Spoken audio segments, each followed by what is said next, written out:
Wa idza salaka ibadi anni, kalau hambaku bertanya kepadamu, di mana Allah? Saya pengen curhat. Wa idza salaka ibadi anni fa inni qarib. Aku dekat. Artinya ketika kita pengen curhat, Allah mendatangi kita. Kadang-kadang kita nggak pengen curhat aja, Allah mendatangi kita karena pengen dicurhatin. Kan baik banget Allah tuh. Padahal kan yang butuh kita ke Allah, bukan Allah butuh kita. Tapi karena saking pemurahnya Allah, dari arasy-Nya turun ke langit dunia. Setelah turun ke langit dunia, Allah bertanya, hal min dhi hajah, ada enggak hamba-hambaku yang butuh pertolongan? Allah manggil-manggil kita tuh di langit dunia tuh. Allah manggil-manggil kita, kita tidur. Ilfil enggak Allah? Besok datang lagi. Hal min dhi hajah, ada enggak hamba-hambaku yang butuh pertolongan? Masih tidur. Ilfil? Enggak, besok datang lagi. Dan itu berlaku dari sejak Allah menciptakan manusia sampai hari kiamat. Enggak pernah Allah ilfil sama kita. Inilah tempat curhat yang paling baik. Hanya ada dua. Satu kepada Allah, kedua kepada pasangan. Kalau tidak ada pasangan, bolehlah sesekali kepada orang tua. Tapi kadang-kadang harus dibatasi juga. Karena ada hal-hal yang kalau kita sampaikan kepada orang tua, pasangan kita gak ridho. Ketika kita ngomongin ke ibu kita, mungkin pasangan kita menjadi malu karenanya. Masalah nafkah mungkin. Kan itu harga diri suami banget ya.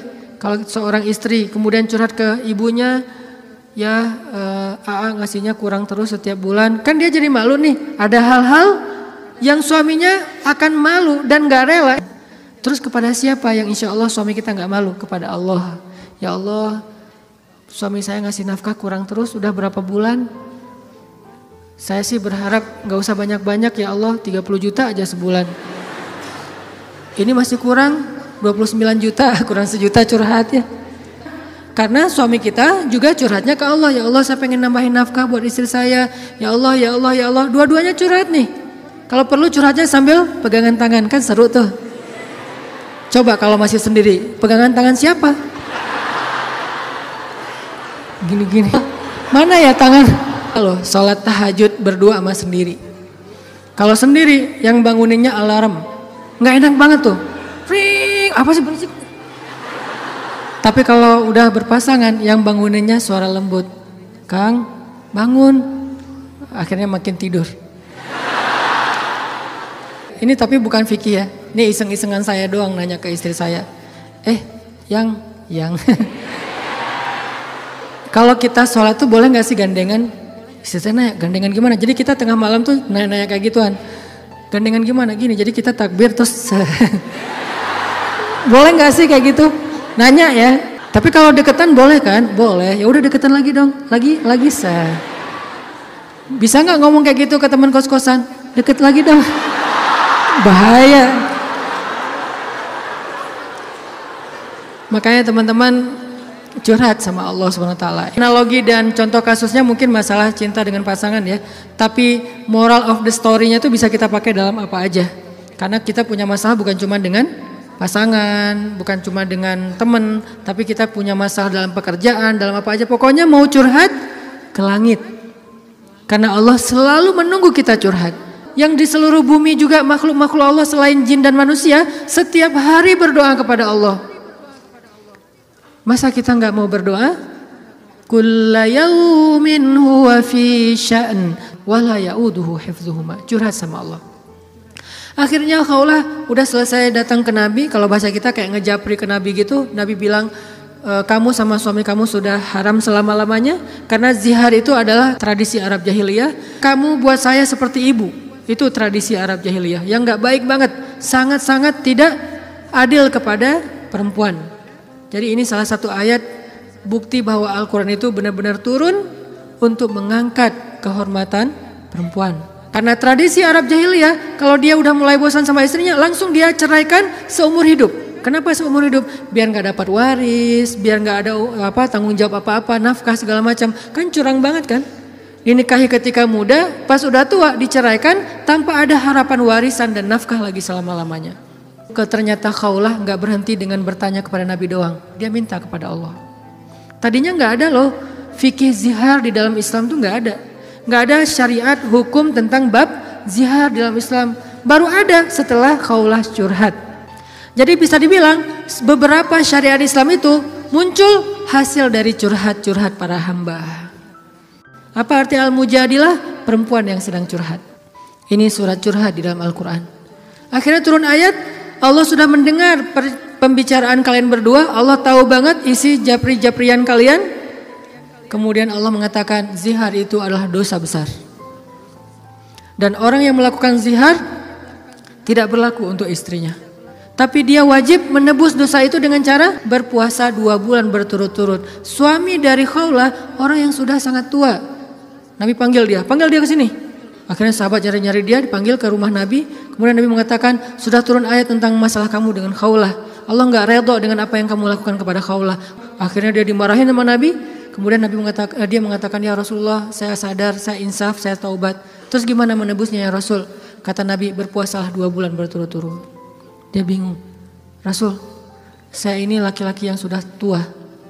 Jangankan 2 bulan berturut-turut, sehari aja batal. Gak boleh batal sehari aja gak boleh. Kalau batal sehari gak bisa besok dilanjutkan, gak bisa. Langsung mulai dari nol. Ya Rasul, saya puasa sehari aja gak kuat, gimana 2 bulan? Rasul mengelus dada kemudian mengatakan, ya udah kalau gitu beri makan 60 orang miskin. Ya Rasul, gak ada orang yang lebih miskin di daerah sini daripada saya. Akhirnya Nabi ngambil beberapa karung korma, dikasih ke dia, ngasih makan ini untuk keluargamu. Ini juga menjadi dalil gimana Islam itu agama yang sangat-sangat toleran. Allah pengen memudahkan kalian, Allah nggak pengen menyusahkan kalian. Semua syariat Islam itu adalah memudahkan kita, nggak ada yang menyusahkan kita. Semua syariat Islam itu gampang, simple, mudah, nggak ada yang susah. Salah satunya adalah menikah, itu mudah banget. Mana Ustadz? Buktinya masih banyak yang masih sing. Berarti bukan Allah yang menyusahkan pernikahan, calon mertua tuh. Nah Allah mah memudahkan kan ya. Bayangin pernikahan itu kan simple ya. Akad nikah sederhana kan. Yang cuman saya nikahkan putri saya terima putri bapak dengan mahar sekian dibayar tunai, sah. Akhirnya berubahlah status, berduaan apalagi dan seterusnya apalagi dosa aja isinya. Sekarang berubah, memandang aja berpahala. Apalagi ya memandang aja berpahala. Kebayang gak tuh memandang pasangan itu sama kayak memandang Ka'bah. Duduk sambil ngeliatin Ka'bah itu pahalanya kayak 2 rakaat sholat loh, sholat mutlak. Berarti memandang istri yang lagi rempong sama dengan 2 rakaat sholat mutlak. Baru memandang gimana menyentuh, gimana mengecup keningnya, gimana memeluknya, gimana dan gimana. Ibadah sholat mudah banget, gak bisa berdiri, duduk. Gak bisa duduk, berbaring. Gak bisa sholat tepat waktu, dijamak. Gak bisa menjamak, dikosor, dikodok. Kenapa dikodok? Soalnya ketiduran. Yang penting jangan istiqomah. Masa mengkodok istiqomah ya? Jam 9 pagi, sholat apa itu? Kodok subuh. Sekalian dijamak dengan duha. Istiqomah udah setahun kayak gitu. Nah ini kayak misalnya kita pulang malam, belum isya nih. Tadi pas isya, pas lagi di jalan macet-macetan, sampai di rumah capek banget, mandi segala macam, makan, akhirnya ketiduran. Lupa kalau kita belum sholat isya, bangun-bangun subuh, oh iya ya semalam saya belum isya. Gak apa-apa, lakukan ketika kita ingat. Karena itu lupa atau gak sadar atau gak tahu ilmunya. Balik lagi, akhirnya Allah turunkan ayat untuk ngebela Khawlah bintu Sa'labah. Kenapa? Curhat kepada Allah. Jadi butuh cinta, butuh ditambahkan rasa cinta, butuh diharmoniskan perasaan cintanya, minta kepada Allah karena cinta itu dari Allah Subhanahu wa taala, bukan dari makhluk. Hati kita itu ada di antara jemarinya Allah, ada di dalam genggamannya Allah. Kadang-kadang kita sendiri nggak berkuasa untuk nolak apa yang diinginkan oleh hati kita sendiri loh. Dan saya ngebuktiin banget, saya sering bilang saya itu bukan tipe istri saya banget.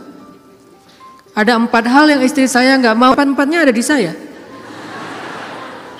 Ketika sebelum ketemu saya pokoknya saya nggak mau ini, aduh nggak mau banget deh, nggak banget deh. Makanya jangan gampang nyumpahin ya. Nanti malah dikasih seperti yang kita sebutin. 4 hal yang saya nggak pengen banget ada suami saya yang 4 ini, ternyata pada diri saya ada 4-4-nya. Ya Allah, tundukkanlah hatinya untukku, Ditundukkan. Kok saya nggak bisa nolak kamu? Ya Kuat-kuatan doa kan? Dia berdoa, ya Allah please jangan orang itu. Ya Allah please yang dia. Kuat-kuatan doa. Ya Allah jangan orang itu please, jangan orang itu. Ya Allah please dia aja, jangan yang lain. Ustadz dilawan ya. Doa. Jadi minta sama Allah itu gampang banget loh. Hidup kita tuh cuma masalahnya cuma gini doang. Buat saya hidup saya itu modalnya bukan duit, bukan teman, walaupun itu semuanya penting dan berharga, tapi modal paling penting dalam hidup saya itu ini. Makanya saya nggak mau sama sekali menggadaikan doa dengan makanan yang syubhat dan haram, nggak mau saya. Misalnya jalan ke luar negeri kayak kemarin New Zealand, Jepang yang muslimnya minoritas kan susah nyari makanan halal tuh. Mending lapar daripada saya akhirnya mencari-cari alasan, ini kan darurat kan udah nggak ada pilihan segala macam. Ini kan makannya ikan, tapi kan satu minyak dengan makanan yang nggak halal. KFC kalau di luar negeri itu halal. Mungkin kalau di Singapura McD KFC-nya udah ada label halal. Tapi kalau di beberapa negara yang lain nggak ada label halal. Walaupun ayam kan bukan babi Ustaz, bukan pork. Tapi kan dia nggak disembelih dengan nama Allah. Saya nggak mau. Pengen ngerasain gimana ya rasanya ayam goreng di mana gitu, ayam kriuk di mana, beda dengan di Indonesia. Tapi kan itu bahayanya bukan masalah hal haram, menggadaikan doa kita. Begitu kita makan, kenyangnya cuma sebentar, nanti juga udah lapar lagi, tapi doa kita ditolak 40 hari 40 malam. Dimana kalau pas lagi di luar negeri, terus kita ada masalah di imigrasi pas di bandara, kita berdoa gimana cara Allah akan mengabulkan. Kenapa? Modal kita dalam hidup tuh doa banget tuh. Saya ngerasa banget banyak keajaiban dalam hidup gara-gara berdoa. Bukan berarti saya udah soleh ya, bukan. Allah yang maha baik. Minta, ya Allah saya lagi butuh ini. Jadi duit kita teman-teman ada di sisi Allah. Jadi gak usah khawatir, tinggal minta. Teman-teman khawatir gak nyimpan duit di bank? Gak khawatir kan? Uang ada di bank 1 M. Tenang kan? Kenapa kok tenang nitip uang 1 M kepada manusia, tapi gak tenang menitipkan harta itu kepada Allah? Ini gak fair nih imannya nih. Kalau Allah lebih dahsyat daripada kartu dan buku rekening apa? Allah tidak pernah ingkar janji. La yukhliful mi'ad. Allah lah yang memberi kalian rezeki. Allah lah yang menjamin untuk kalian hidup. Sehingga buat saya pribadi, saya tuh orang kaya. Uangnya di mana Ustaz? Di Allah. Saya tuh orang kaya, punya banyak aset. Mana asetnya? Allah yang tahu. Saya nggak tahu, tapi Allah tahu. Kan gitu kan, sederhana sebetulnya, gampang banget. Duit ada di Allah. Sama kayak orang bilang, saya banyak duit, alhamdulillah sekarang ada beberapa ratus juta. Di mana? Di bank. Aman? Enggak. Walaupun kita merasa nyaman, tapi enggak aman. Kalau di Allah, kita enggak merasa nyaman, padahal itu yang paling aman. Tapi kan enggak ada wujudnya Ustaz. Emang di bank ada wujudnya? Tapi kan enggak ada bukti apa-apa segala macam. Apakah Allah pernah ingkar janji? Enggak pernah. Tapi nariknya gimana Ustaz? Kalau ke bank kita tinggal datang ke tellernya, kita minta. Kalau ke Allah lebih gampang, gak perlu macet-macetan ke teller, gak perlu ngambil nomor antri, tinggal gini doang. Lebih mudah. Gak ada tapi untuk Allah. Tapi itu hanya berlaku buat kita. Sebaik apapun kita ada tapinya. Tapi kan dia juga manusia. Minimal. Kalau enggak, tapi kan dia gak jujur. Tapi kan dia jahat. Tapi kan dia curang. Kalau dia orang baik, tapi kan dia manusia. Tetap ada kurangnya kan? Kalau Allah gak ada tapinya. Allah gak akan memberikan harta karena kekurangan. Allah maha kaya. Allah terlalu sibuk. Allah maha kuasa. Allah gak dengar. Allah maha mendengar. Allah misalnya gak melihat. Allah maha menyaksikan. Apa sih yang kita persoalkan dari Allah? Tinggal gini doang. Tapi saya udah sering gini gak didengar sama Allah. Berarti kita gak punya kontrak. Kontrak itu udah kita batalin dengan makanan yang haram. Kontrak itu udah kita batalin dengan memutuskan silaturahim. Kontrak itu udah kita batalin dengan berburuk sangka kepada Allah. Itu kan yang membatalkan kontrak. Begitu kita berburuk sangka kepada Allah, apa sih maunya Allah nih? Ya Allah, please tolong saya dong. Tapi ngomongnya apa sih maunya? Allah, batal kontraknya. Harusnya kita mengatakan, ya Allah, bantu saya ya Allah. Saya yakin tidak ada sesuatu yang sia-sia dari takdirmu. Kita berbaik sangka kepada Allah, maka Allah pasti akan menunaikan janji. Wa aufu bi ahdi, ufi bi ahdikum. Tunaikan janji kalian kepada aku tunaikan janji aku kepada kalian. Modal itu doa banget teman-teman. Doa banget. Cinta, mau dapat sahabat, mau dapat pasangan, mau dapat kasih sayang orang tua, mau dapat doa dari orang-orang soleh, mau dapat rezeki yang berkah, mau dapat terutama cinta dari Allah. Caranya adalah menengadahlah ke langit, bukan ke bumi. Sujudlah di bumi, lalu memintalah ke langit, maka Allah Subhanahu wa taala akan melimpahi kita dengan rasa. Tinggal kita yakin aja sama Allah. Masalah yakin inilah yang membuat kita kadang-kadang jadi harus menunggu keajaiban dari Allah, tergantung tingkat keraguan. Makin besar ragu kita, makin lama kita menunggu datangnya pertolongan Allah. Makin kuat keyakinan kita, makin cepat datangnya pertolongan Allah. Orangnya soleh banget, imannya pasti kuat tuh, tapi dia belum ditolong aja sama Allah. Nah, berarti kita belum paham cara Allah menolong kita. Allah nolong kita itu dengan 2 cara, teman-teman. Pertama, pertolongan UGD. Apa yang dilakukan Allah? Allah akan menolong hati kita terlebih dahulu. Bukan masalah kita diangkat, hatinya yang dikuatkan. Itu pertolongan Allah. Tapi diuji oleh Allah dengan sakit, dengan kemiskinan. Kok Allah gak mendengar doa dia? Enggak, Allah mendengar doa dia. Terus apa bukti pertolongan Allah? Allah gak langsung ngasih dia duit, sembuh dan segala macam, bukan. Allah kuatkan hatinya sehingga kita gak habis pikir, kok dia bisa bertahan ya dengan kondisi kayak gitu. Kok dia tetap bisa bahagia ya dengan keluarganya dalam kondisi kayak gitu. Ibu di rumah teduh Sahabat Iin itu, ibu ini pasien kanker apa gitu, beliau udah parah banget dan dirawat sendiri di rumah sakit, gak ada yang jagain. Kenapa? Karena suaminya lumpuh. Kebayang gak tuh ujian rumah tangga? Anaknya masih kecil-kecil, salah satu anaknya tuh SMA ngurus ayahnya. Sementara suaminya lumpuh udah gak bisa ngapa-ngapain, maaf. Buang air kecil, air besar di tempat tidur, semuanya di tempat tidur, gak berdaya. Istrinya kanker stadium lanjut, dirawat di rumah sakit Hasan Sadikin tapi nggak dapat kamar sehingga harus bolak-balik. Kalau bolak-balik ke rumah jauh, akhirnya tinggal di rumah teduh. Cuman yang pertanyaan istri saya agak heran, udah berapa lama suaminya lumpuh? Udah 3 tahun. Istri saya ngelihat anaknya baru 1 tahun. Loh, anaknya baru 1 tahun ya? Iya. Suaminya udah lumpuh 3 tahun. Terus gimana caranya? Maksudnya masih bisa dikasih keturunan? Yang penting jangan dibayangin aja. Gak boleh ngebayangin. Kita hanya ngebahas hikmah. Bukan kok bisa ya? Masya Allah luar biasa ya. Allah masih tetap ngasih kebahagiaan kepada mereka. Anak bayi sebagai hiburan buat mereka. Kalau suaminya lagi kangen anaknya dibawa ke rumah. Kalau istrinya lagi kangen dibawa ke rumah sakit. Ganti-gantian, penyejuk hati mereka. Allah pengen menguatkan hati mereka dengan sakitnya lewat seorang bayi. Itu cara Allah menolong kita, teman-teman, sebelum diangkat masalah kita. Sehingga jangan salah paham, kalau ada orang soleh miskin, kalau ada orang soleh sakit, kalau ada orang soleh kena musibah terus. Mungkin Allah tidak langsung menyelesaikan masalah dia, tetapi Allah lebih suka untuk menjaga hati dia, karena dengan cara kayak gitu Allah akan terus dekat dengan dia. Kadang kalau kita diselesaikan masalahnya oleh Allah, tiba-tiba jadi jauh kan? Ya Allah tolong saya, tahajud 1 juz 1 malam. Luar biasa tuh kalau lagi ada masalah. 1 masalah selesai, gak usah tahajud. Sholat aja dijamak lagi tuh tadi. Maghrib dijamak dengan Isya, zuhur dijamak dengan Asar, subuh dijamak dengan duha. Jadi sehari menjamak 3 kali sholat. Kenapa? Udah gak ngerasa butuh sama Allah. Allah tahu itu.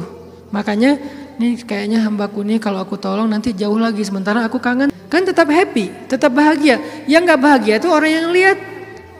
Yang justru gak tega itu yang ngelihat, yang ngerasain. Biasa-biasa aja. Saya kadang-kadang gak habis pikir dengan beberapa orang teman saya, soleh banget, hidupnya tuh susah banget. Kerjaannya gak jelas, penghasilannya gak seberapa, anaknya banyak, dan sering nunggak gitu di sekolah teh. Tapi saya lihat keluarganya, anak-anaknya senyum-senyum semuanya, pada hafal Al-Quran, suami istri akur segala macam. Kok mereka bisa bahagia dengan modal hidup yang cuma segitu, sementara ada keluarga lain yang modal hidupnya berlimpah tapi gak bahagia. Karena yang ini ditolong hatinya, yang itu tidak ditolong hatinya. Minta aja sama Allah, apapun masalah kita. Apalagi cuma masalah perasaan hati. Allah bolak-balikan hati sesuka Allah. Gampang banget buat Allah. Kadang-kadang yang saya cerita, ketika kita terbesit dalam hati aja Allah wujudkan kan. Kayak ada seorang ibu di Dumai, cuman terbesit di hati gak ngomong loh. Tiba-tiba saya kepikiran pengen ke Dumai. Kenapa Ustaz? Gak tahu, pengen aja ke Dumai. Akhirnya kita ngumpulin tuh daftar yang ngundang di seluruh Indonesia, terus kita yang nentuin mau kemana. Ke Dumai Akhirnya nentuin beli tiket ke Dumai, walaupun sebetulnya jadwalnya tuh rush banget loh. Jadi jadwalnya tuh sangat padat, tapi bela-belain ke Dumai. Kenapa? Allah yang menuntun hati saya, menggerakkan hati saya untuk datang ke Dumai. Begitu saya sampai di Dumai, ternyata Allah men-setting beliau yang menjemput kita di bandara, lalu satu mobil, kata beliau, inilah batin saya sebulan yang lalu. Allah ngasih bukan cuma di sebuah taklim, satu mobil bisa curhat masalahnya. Bukan saya soleh, bukan, dianya yang solehah. Allah yang maha baik dan kita bisa banget. Jadi kalau orang bisa datang ke kita lewat doa, berarti jodoh juga bisa datang ke kita lewat doa. Tinggal kuat-kuatin aja doanya kayak tadi. Saya pernah satu raudhah dengan seorang calon pejabat ya. Satu raudhah, dia lagi umroh, saya juga lagi umroh. Kita satu karpet hijau tuh raudhah. Kebenaran saya tahu beliau dan gak setuju dia menjabat karena banyak mudaratnya daripada manfaat. Dan saya tahu karena mau menjabat waktu itu, dan saya tebak-tebak aja nih kayaknya doanya supaya dia dipilih nih. Dia doa di sebelah saya juga doa di sebelah dia.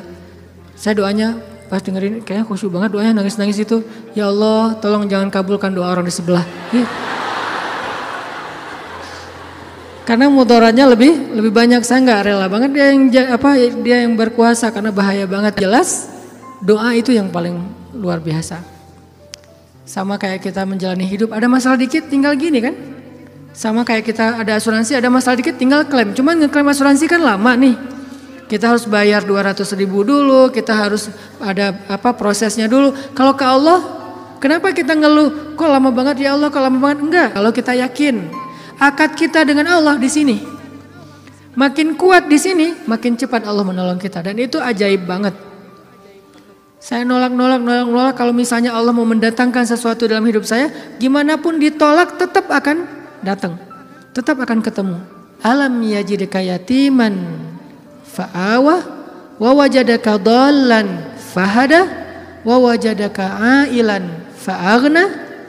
Itu yang jadi modal kita. Bukankah dulu kita pernah ngalamin masa-masa sendiri kemudian Allah beri kita keluarga?